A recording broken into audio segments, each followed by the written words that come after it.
Alahady fahavalon'ny volana marsa taona 2024 ampifaliana hatrany topo kilasy topo vavy no tsy tena nitokantranonao amin'izao alahady alina izao amin'ny alalan'ny fandarana mahery eto dia arabaina ireo vehivavy rehetra satria dia andro natokana ho azy ireo ny andron'ny valo marsa arabaina manokana ihany koa ireo vehivavy rehetra sy renim-pianakaviana mpanao fanatanjahantena natratra ity androany ity. Anomboka ny fotoana avy hatranintsika tontolon'ny baolina kitra nentsika manokatra ny fotoana ny Orange Pro Ligue izany isan'ny lalao izay tena nandrasan'ny maro tamin'ity androany ity ny fihaonana teo amin'ny AS Adema sy ny Ajesaia teny votovorona Resin'ny As Adema tamin'ny roa ohatra ny Ajesaia ny bongolava tamin'ity androany ity teny amin'ny kianjany votovorona. Tavajanona vonjomaika eo amin'ny larana voalohan'ny fifaninanana Orange Pro Ligue hatrany ny ekipan'ny Knapsa Sportitas taorian'ny andro 2010 natao tamin'ity faran'ny herinandro ity. Nandresitsy ny ady mantsy izy ireo rehefa tsy tonga niatrika ny lalao. Ny ekipan'ny Club M Manalanjorofo ny sabotsy atoandro teo teny amin'ny complexe sportif votovorona. Niakatra ho 3-3 indray araka izany ny isan'ny Knapsa Sport. Anarak'izay teny votovorona ihany dia lavon'ny Kosfanalamanga tamin'ny 7-3 ny ekipan'ny FCA Ilakaka Yorombe ka niakatra eo amin'ny larana faharoa indray miaramila manana isa 1-3.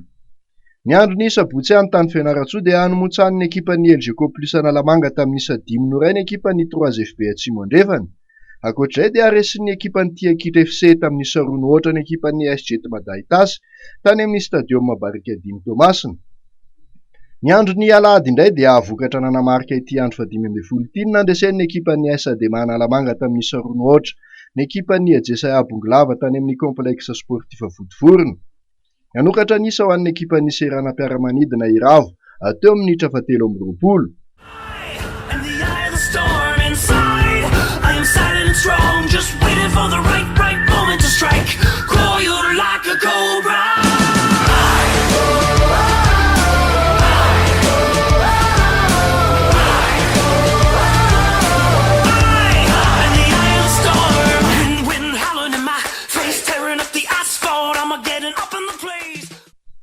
Tamin'ny alalan'ny coup franc tsarapetraka no dakan'ny Steve teo amin'ny minitra 20 kosa ny nampidiran'ny AS Adema ny baolina faharoa.